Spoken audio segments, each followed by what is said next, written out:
you're going to meet with the president. I am? So Kid Rock makes it happen. What do you think has been the response so far? What do you think it will be, and why are you doing it? Which I'm totally for, by the way, and I love it. I get it. Well, I'm doing it because, first of all, it was presented as a dare. not a dare. No, just like, maybe this is a beginning to heal America. No, I don't have some sort of complex where I think I can heal America. I can't. Okay, let's get that clear. I'm not going to be healing America. But if two guys who've been at each other for so long, I mean, it's kind of a Nixon to China thing. I have the credentials. There was nobody who was harder on Trump or more prescient about the fact that he wasn't going to leave office voluntarily than I was. Yes, he's changing his tone. If you remember, I did a video the other day where he made it clear like a lot of people are coming after him after his decision to have a dinner with the president.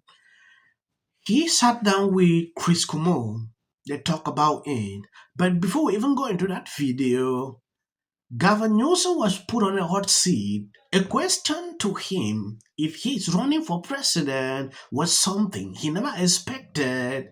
His response tells you this man is running for president, though he is still twisting word like never before. We knew the aim of the podcast, why he started that before. It is clear we have seen him changing things he used to support. Given that we are in this dire situation, I feel like we don't have time anymore for the old bullshit. You know, the old, are you running for president? Well, you know, there's an exploratory committee and I'm looking at it. I'm happy with my job as governor. I mean, your future is not in California. Your future is in Iowa. Let's dispense with the bullshit. We need someone who's going to be the champion. Are you going to do it or not? Just come on. Tell us. We don't have time for the bullshit. No, by the way, I deeply respect that. I can't stand the bullshit as well. And I mean that. So look, but this is not my purpose or passion. It's not my meaning. It's not everything. The cynicism that's out there, that every move he's making is some move to some longer term strategy or short term strategy. No, just that you're a guy who could do it, who could get it done, who could win. I deeply respect that. I respect the question, but I don't have any grand plans as it respects to that. I'm trying to do the best I can. I'm also trying to be accountable. By the way, you want things to change, you got to change. And that's what the podcast is about. My parents, who loved your father, loved Kennedy. My father, very Irish, loved the Kennedys. I mean, gone these 30-something years. I don't know where his politics would be. A dyed-in-the-wool Kennedy liberal Democrat, if he came back and saw some of the shit that was going on the left, and my Jewish mother, if she saw them chanting for us, I can't guarantee they wouldn't be for Trump. They're World War II people. I can't that's not who they were, but so much has changed in 30 years. I mean, so, weird. Yes, you can see Gavin Newsom's reaction to this question. It tells you everything. This is exactly what he is doing. He believes that it is too early for him to say it. And someone said if Gavin Newsom continued to be the way he is, like changing his tone to so many things Democrats support, they will start going after him like we saw what they did to Mayor Eric Adams. They will start going after him. Things will start surfacing. Lawsuit, things like that. Because with Democrat Party, when you are supporting all their policies, they are fine with you. Immediately, you turn 360. You'll be shocked to see things surfacing. I got a Friday night special for you. You ready for some heads to explode? I have the man who is top of class in political commentary, Bill Maher. How is the old school liberal who says the Democratic Party left him in its woke wake more relevant than ever? And is it true Is he about to meet the man he criticizes most of all? Bill Maher headed to the White House? For reals? Let's get after it. Your process.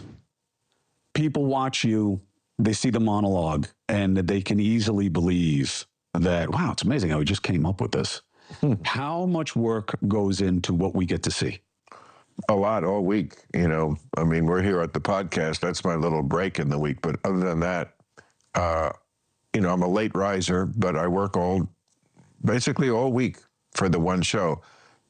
Real time is like football once a week. My old show, Politically Incorrect, was like baseball every night. When you do it every night, it can only be so good. When you do it once a week, you want to make it as perfect as you can. So, yeah, I mean, there's about 40% of, maybe 30% of the show is written, the monologue, the desk piece, the new rules, and the editorial. That takes, you know, many, many, many, many hours, especially the editorial.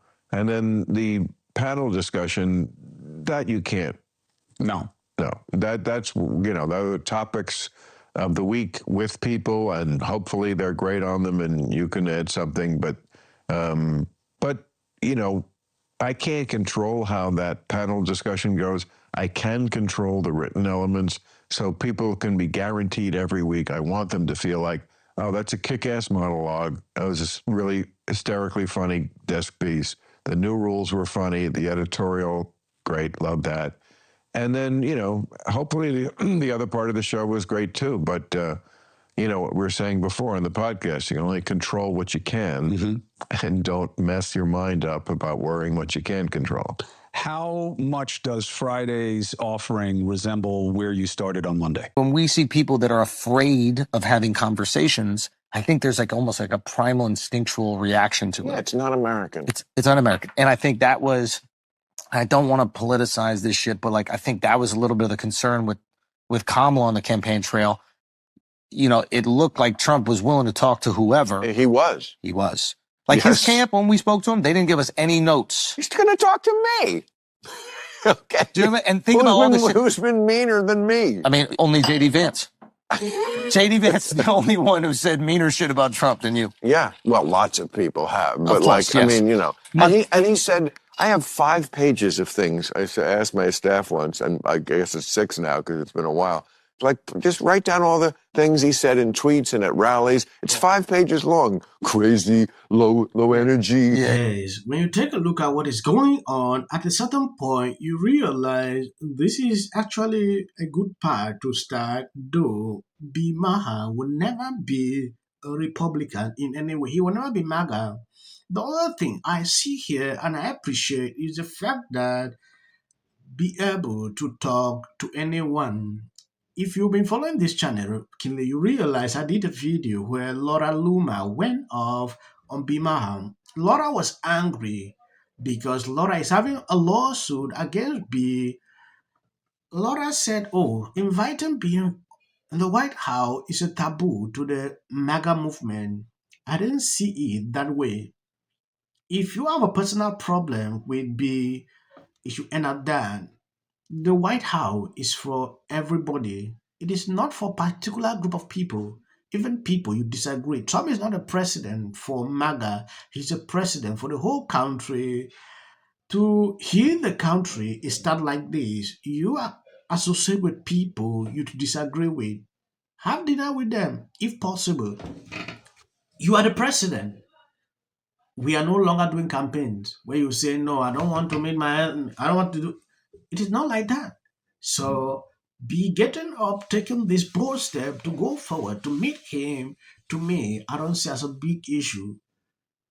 People still standing up to say, oh, it's wrong, it's like this. Please, you need to reason again. The time has changed. When I look at people continuing to do this, I begin to wonder.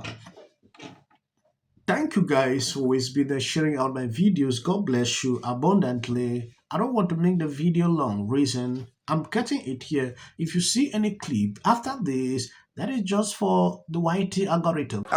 When I look at my life right now and I ask myself, which political party has made my life worse? It's not the Republican Party. Locally speaking, the Democrats have complete control and they have nearly destroyed my family's livelihood.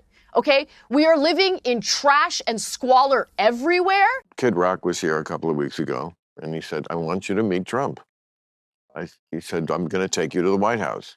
So now we're going to do that. I think that's And a like, good there will be conversation. lots of people on the left who will be like, how dare you talk to this man? I was like, Yeah. you know, I'm not playing this game that you mean girls play. I'm actually going to try to unite this country, and I'm starting the end of the month. I'm taking Bill Maher to the White House for dinner. This guy who's done nothing but talk smack about the president since day one. But he's a comedian too. Yeah. And, you know, I can have conversations with him, you know, if you don't get into Trump, because I'm like, I fucking love him. Yeah. He's like, I don't. I'm like, let's talk about other things. We can find common ground. He's actually, you know, more reasonable than a lot of people on the right would think. I think especially the last maybe 4 years or whatever. So I said to him, I was doing his podcast. On the bringing people together part. I mean, you have a song called Of the Culture Wars. Oh, have you been following the Snow White? Actually, the first time hearing of this. Really? No. Yeah. Okay. Good for you. Well, the two stars are Gal Gadot, Happy for you. who she was in the Israeli Defense Forces. She's Israeli. And then Rachel Zegler plays Snow White. I think Gal plays the... I mean, you must have a feeling in your gut.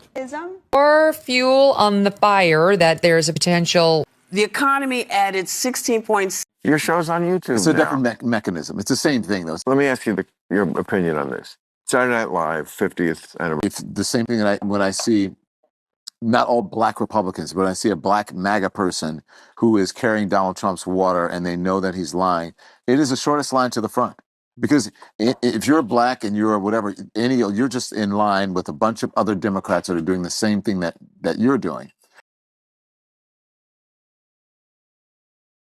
About emergency management, and they don't care about free speech, all of which are harming American people. In fact, I'm gonna skip off real quick because they have tried to come for you, Miss Mayor, and I just want to clarify, you did not work for NPR when those statements were made, did you? That is correct, Madam And to be clear, free speech is not about whatever it is that y'all want somebody to say. And the idea that you want to shut down everybody that is not Fox News is bullshit. We need to stop playing because that's what y'all are doing in here. You don't want to hear